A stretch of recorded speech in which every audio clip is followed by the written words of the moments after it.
I'm Madison, and I've left MAGA. Hey guys, Rich Comedy here at Leaving MAGA at leavingmaga.org with the Midas Touch Network. It is so great to be back with all of you. I am happy to report that Leaving MAGA has never been busier. We've been on the road a lot, but we got a brand new testimonial for you today. I want to bring her in.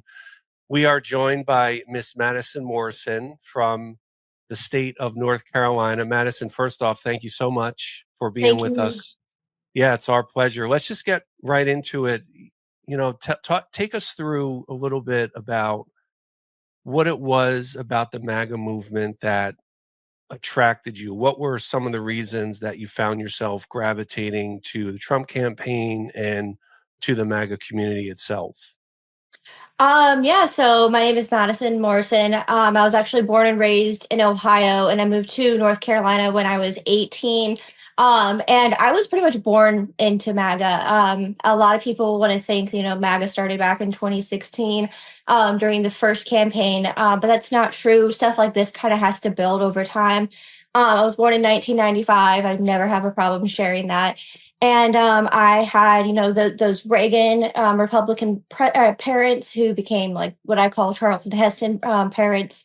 And then my father, my adopted dad, was an alt-right extremist who ended up taking his own life right before the presidential campaign in 2015. And what kept me in MAGA as an adult into my early 20s, I think had a lot to do with the self-preservation of being a woman in that environment. I truly believe that MAGA is a cult because there is the spiritual aspect of it, and there is, the financial aspect of it, and there's the control aspect of it. And for women in particular, even when you do have that decision or you do have those thoughts to leave, it is very unsafe, and there's a lot of dumbing down who you are and suppressing who you are as a woman to, be productive in that type of lifestyle. And fortunately for myself, I never had children, but I do see a lot of women do get stuck in that life because they have children and they have no other way out. And there's a lot of people like myself who grew up in it. So the self-preservation of being a woman and keeping yourself safe really kept me in it for the last long haul of the whole experience. Thank you for sharing that. I think that that's a very astute point that you make about MAGA as not really new and novel. Mm-hmm. When I gravitated to the movement, I was very politically lonely.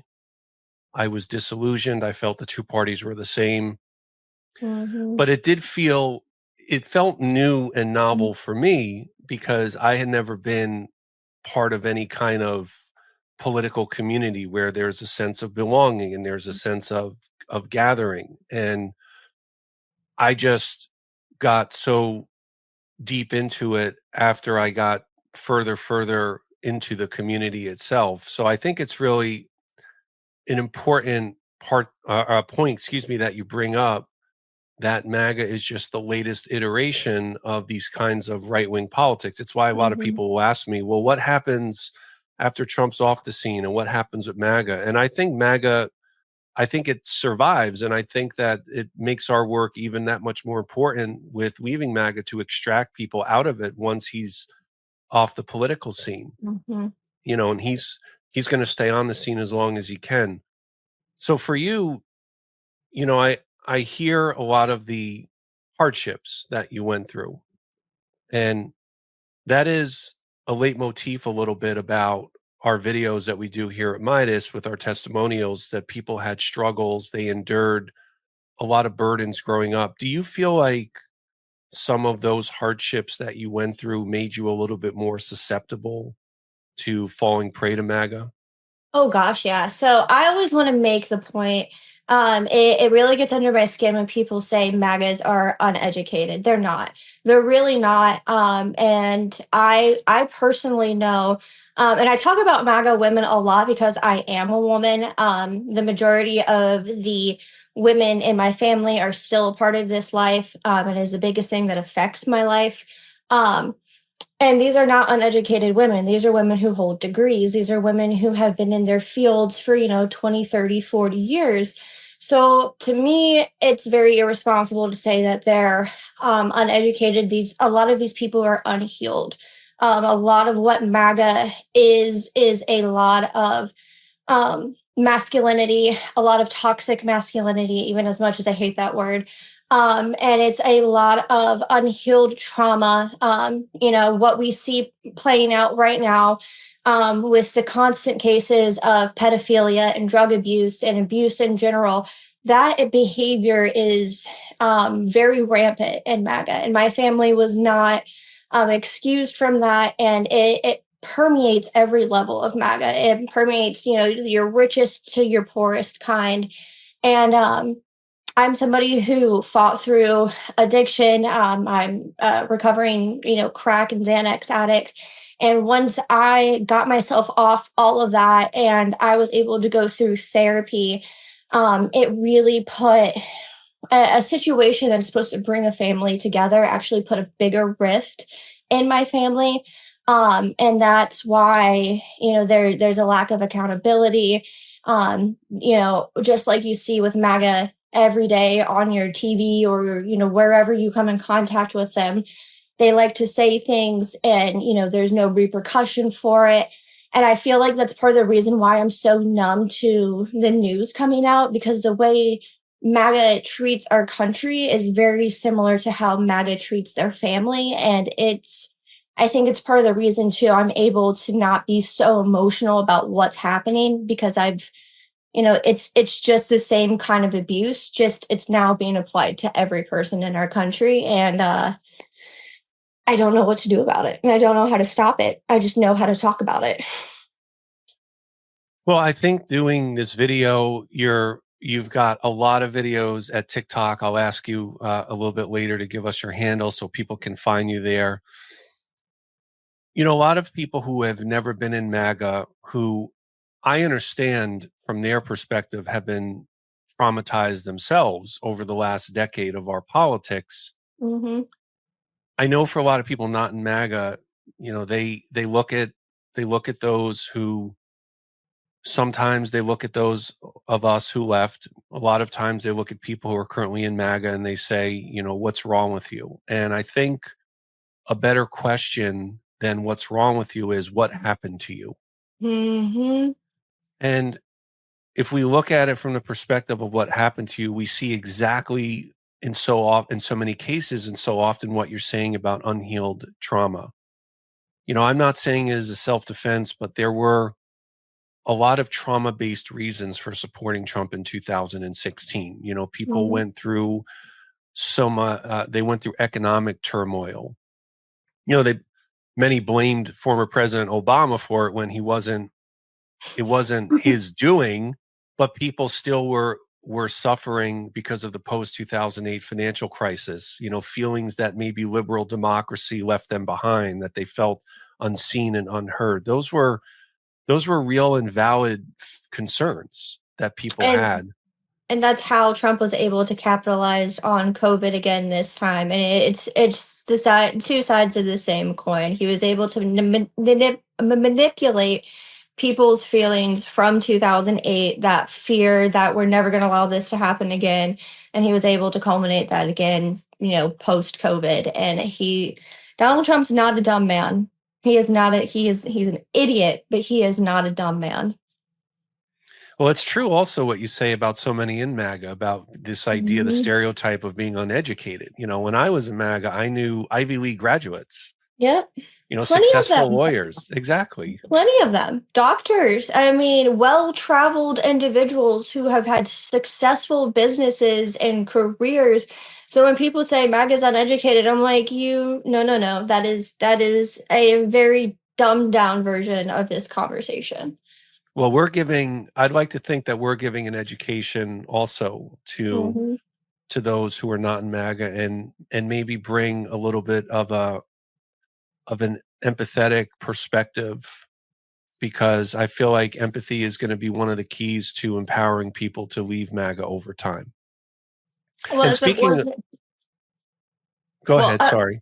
I mean, if it wasn't for empathy, I wouldn't have been able to get out the way I did. If it wasn't for people, just waiting for somebody else to break free on the other side, I wouldn't have. Do I always want to be nice and gracious to people who are in MAGA? Absolutely not. But do I know I have this responsibility to hold space, particularly for other women who want to leave? 1,000%. You're now, and I imagine that this wasn't what you set out to be, but you're now a public figure, right? And being a public figure does have it's got its burdens, it's got its Mhm. responsibilities, and there is something of an albatross. It's why I appreciate so much you being so vulnerable and talking about your upbringing and how it did lay the groundwork for eventually succumbing to MAGA, because it is manipulative and it is exploitive. You're right about that, and you know it from living it. I know it from living it. And speaking of leaving, take us, Madison, through the process for you of leaving. What were some of the cracks? Where did the doubts form?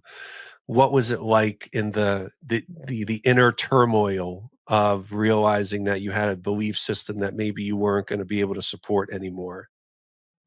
Yeah, so it's a little graphic and it's threefold, but I like to start with the first one and the last one because the middle one is again, I always like to give a little bit of warning before it.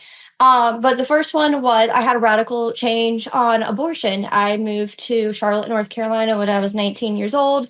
And like I previously said, I was battling addiction. I was partaking in everything that comes with addiction. And I was with a man, and I knew if I had become pregnant with his child, that I would end up having an abortion because there's no way I would have let this man control the rest of my life. And that kind of, set it off. I was like, okay, well, if I want that for myself, then girl, you should want that for everybody else. So I was like, okay, that's easy enough for me to understand. No women should be controlled just because they're being forced to have a child.